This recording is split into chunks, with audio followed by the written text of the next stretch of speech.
यशोमती मैया के नंद लाला।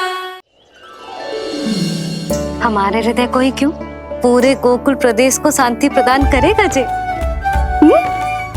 जन जन का हृदय भय मुक्त होगा, अत्याचारियों को सबक सिखा के पूरे गोकुल राज्य में प्रेम और शांति का राज स्थापित करेगा हमारा लल्ला।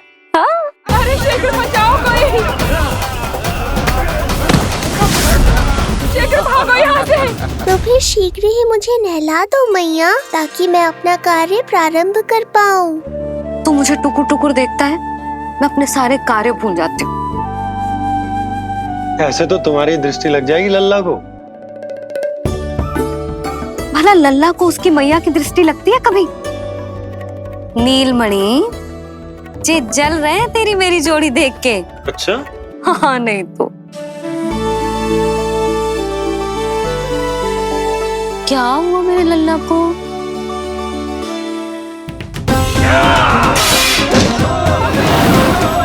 शीघ्र बता, कहाँ है विष्णु?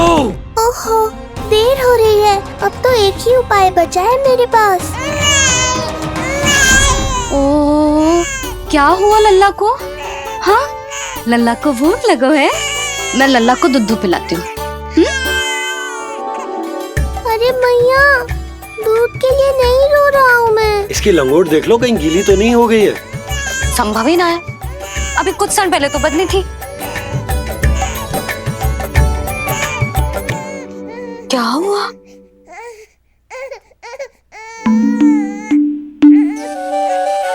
कभी कभी पति की बात भी मान लिया करो। अब एक बार सही होने से ना फूलो मत। लल्ला के मन की बात उसकी मैया को ही पता होती है, और इस समय मेरे लल्ला को नहानो है ना लल्ला? हाँ मैया, बस अब शीघ्र ही मुझे नहला दो, बाकी सब मैं संभाल लूँगा।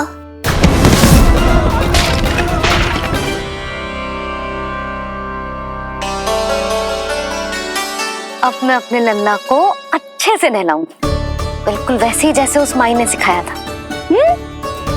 मैया, आपको नहीं पता कि आपका ये निर्णय कितने निर्दोष प्राणियों की रक्षा करने वाला है, क्योंकि आपका लल्ला एक अद्भुत लीला करने वाला है।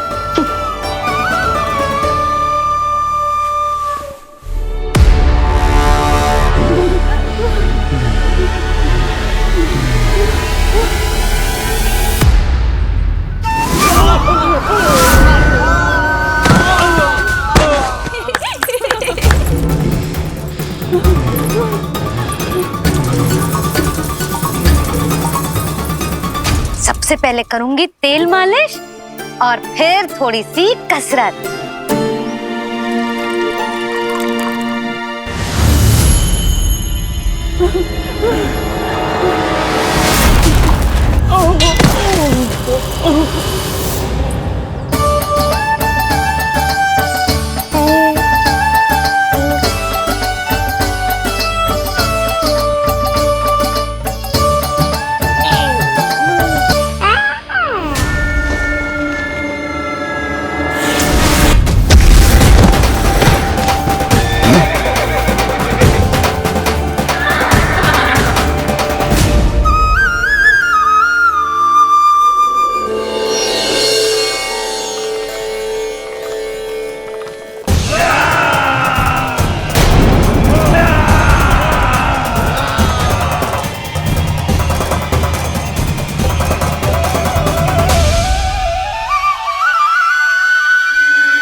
अब लगेगो लल्ला को चिपचिपा उपटन।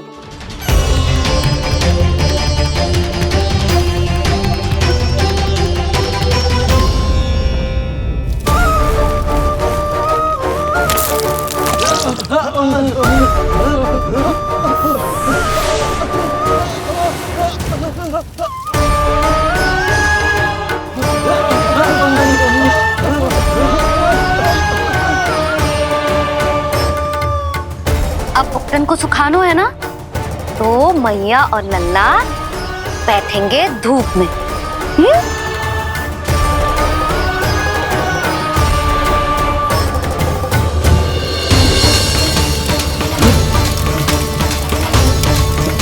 भाग।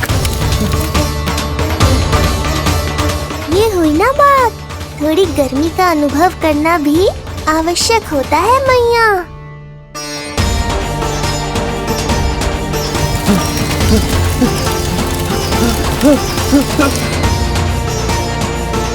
अरे मूर्खों, खड़े खड़े क्या देख रहे हो? पानी लो, बचाओ मुझे।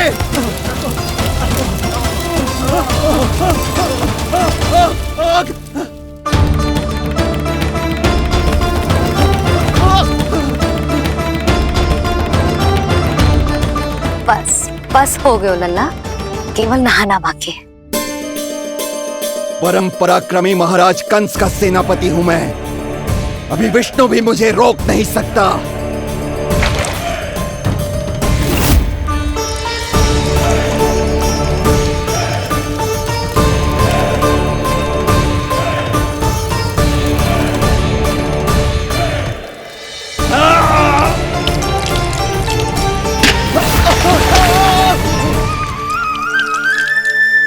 पानी बहुत गर्म तो ना है?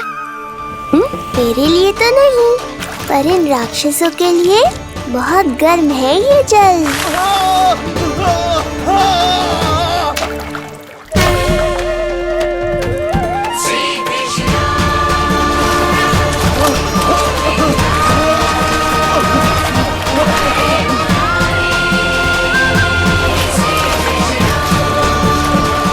ये कैसी माया है?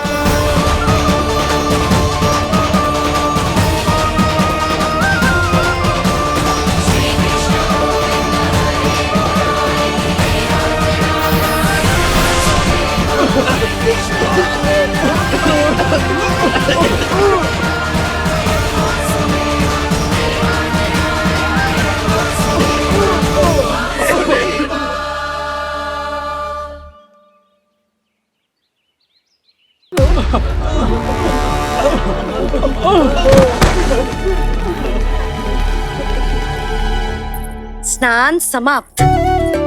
हो गई तेरी छुट्टी है नीलमणि? राक्षसों की भी छुट्टी हो गई मैया, और गांव वालों को उनसे मुक्ति भी मिल गई। पर अब मैं थक गया हूँ और भूख भी बहुत लगी है।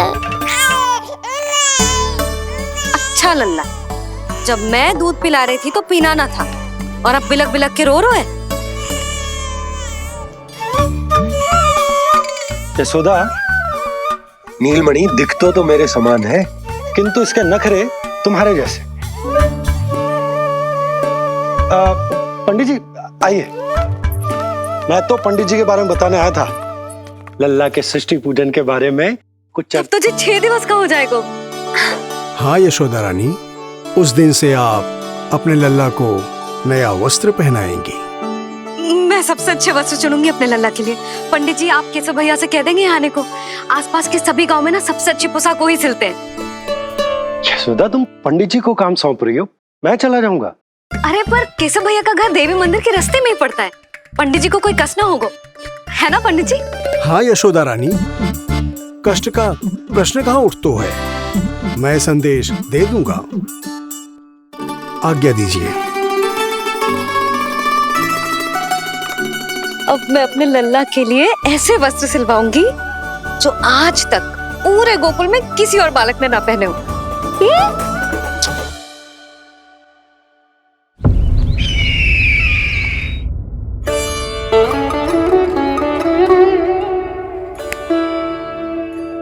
ये क्या है देवकी? ये देखिए स्वामी, ये वस्त्र मैंने अपने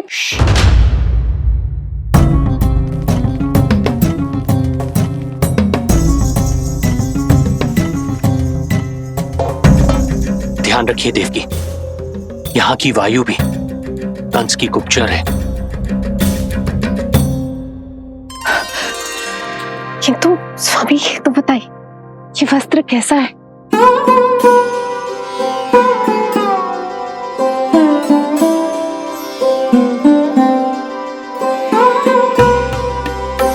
ये वस्त्र नहीं,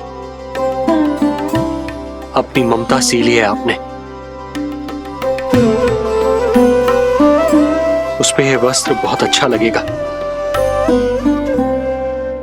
आप समझ क्यों ना रहो केशव भैया, बस वही वस्त्र दिखाना जो मेरे लल्ला पे सबसे अच्छे लगे। हाँ ये देखिए,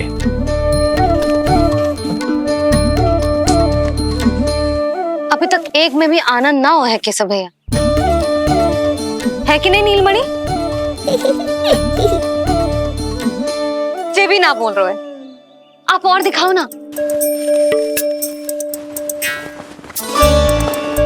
इतने सारे वस्त्र पहनो तो कोई एक ही है ना यशोदा? हाँ, किंतु छांटना तो पड़ेगा ना, सबसे अच्छा वाला पहनाना है कि ना? केशव भैया वो वाला दिखाओ। ये वाली? हाँ लल्ला।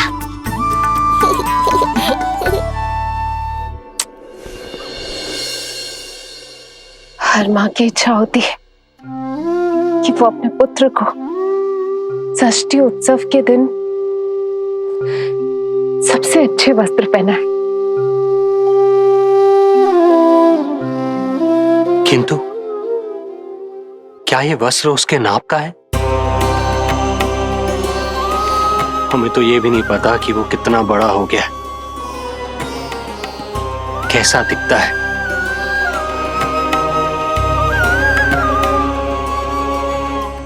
ये पहरेदारों ने दिया है। देवकी, हम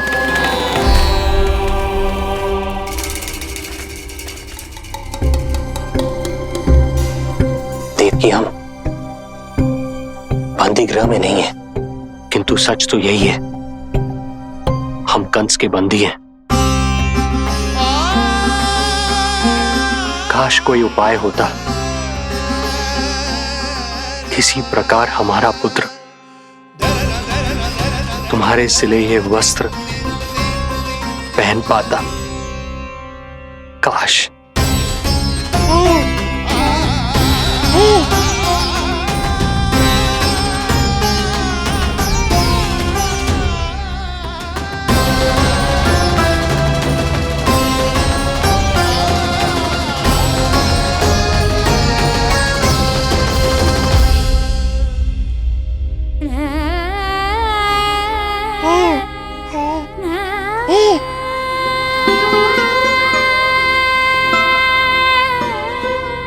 ओम श्री विष्णवे नमः। ओम श्री विष्णवे नमः। ओम श्री विष्णवे नमः।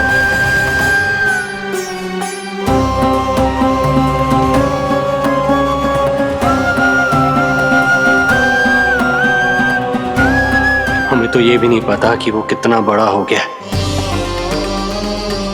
कैसा दिखता है।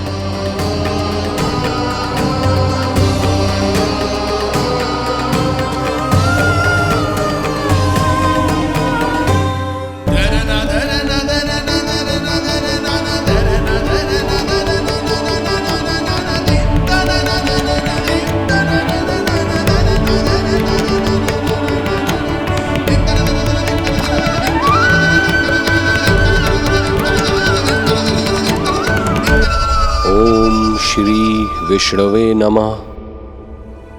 ओम श्री विष्णवे नमः।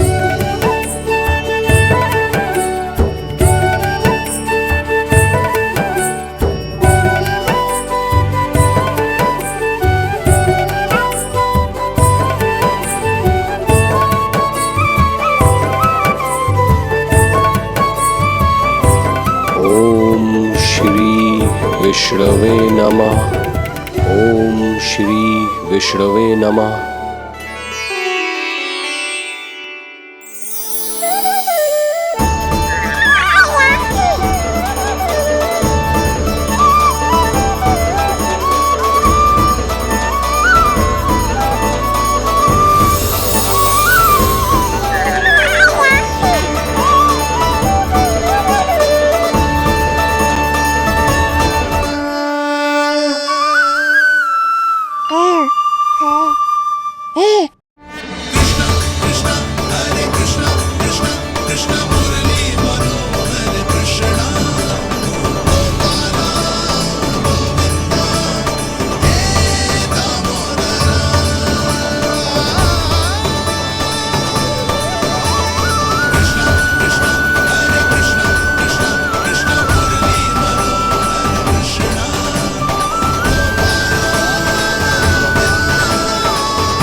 लल्ला जी अच्छी लगी? यशोदा, ये सब क्या है? नारायण का धन्यवाद जो आपको भेज दियो भाभी। एक वस्त्र के चुनाव में सुबह से दोपहर हो गई। मैं तो उचित चुनाव में सहायता कर ना पायो, परंतु आप अवश्य कर दोगी, पूरा भरोसा है मुझे। मैं चलता हूं।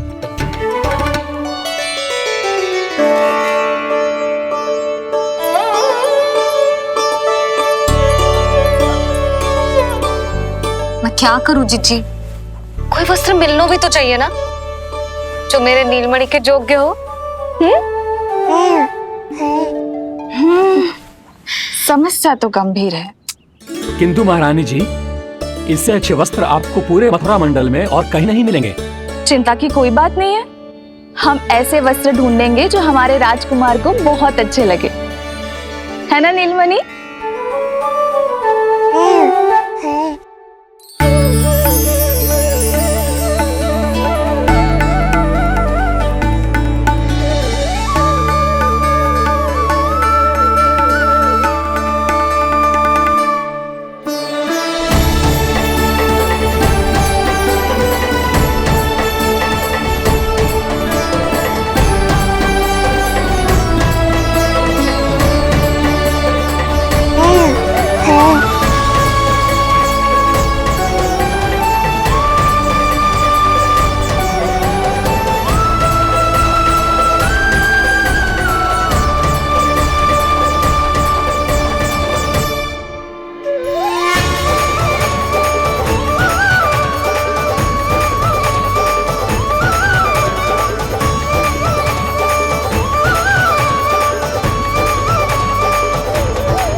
स्वामी देखिए, ये वस्त्र इसी के नाप का है।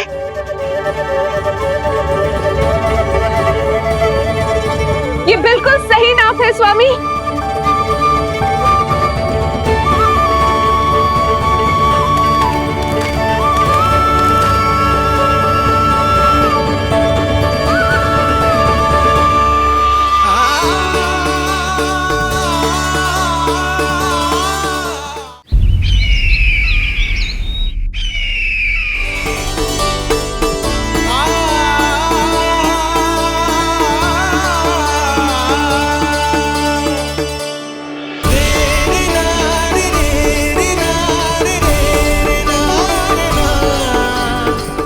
बोलो पुत्र, कैसे लगे ये वस्त्र?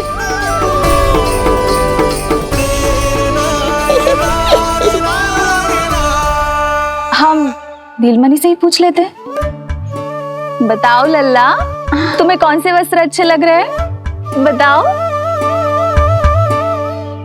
हाँ, बस एक बार संकेत दे दे लल्ला।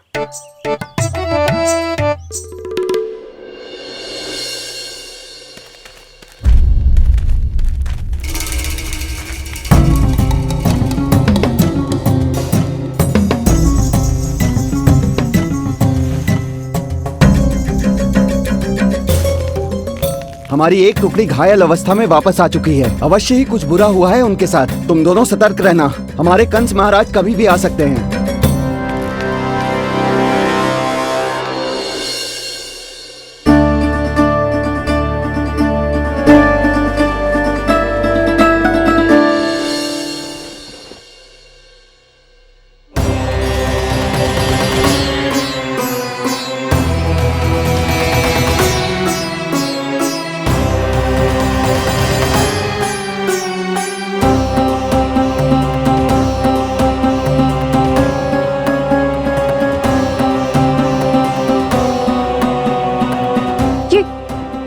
ये वस्त्र कहाँ गए?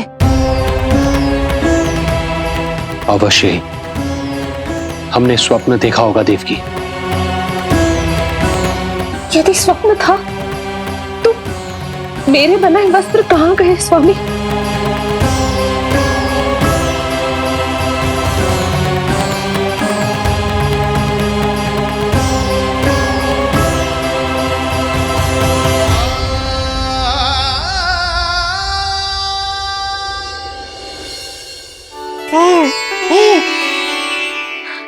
ये देखो, लग तो है इसने स्वयं ही अपना वस्त्र चुन लियो है।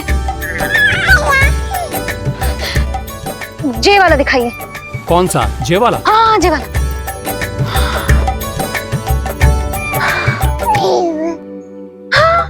अब उठाया है आपने सही वस्त्र। क्या केशव भैया, तब से जो सिली हुई पोशाक रखो है आपने, और हमें तब से आप पूरा वस्त्र दिखा रहे थे।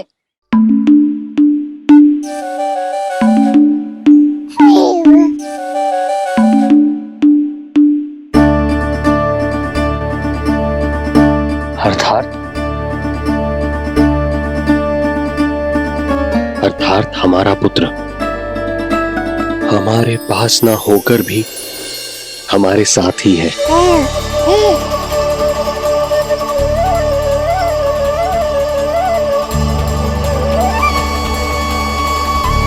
सही कहा स्वामी, हमारे पुत्र को मेरे बनाए गए वस्त्र पसंद आए।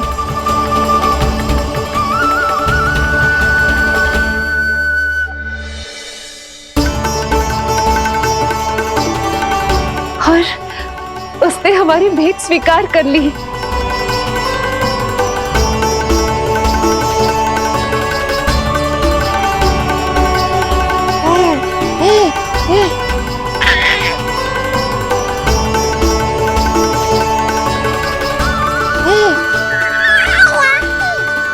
आपकी लीला अद्भुत है प्रभु। ये लीला मेरी नहीं देवी, मां की ममता की है। मुझे तो बस अपने कर्तव्य का भान है। दो माओं का पुत्र होने के नाते मैं उन दोनों में से किसी की भी इच्छा को अनदेखा नहीं कर सकता। मैं वरदान देता हूं कि यदि अब से कोई भी मेरी मूर्ति को अपना पुत्र समझकर अपने घर में पालेगा, तो मैं स्वयं उस घर में उनका पुत्र बनकर निवास करूंगा और लड्डू गोपाल कहलाऊंगा।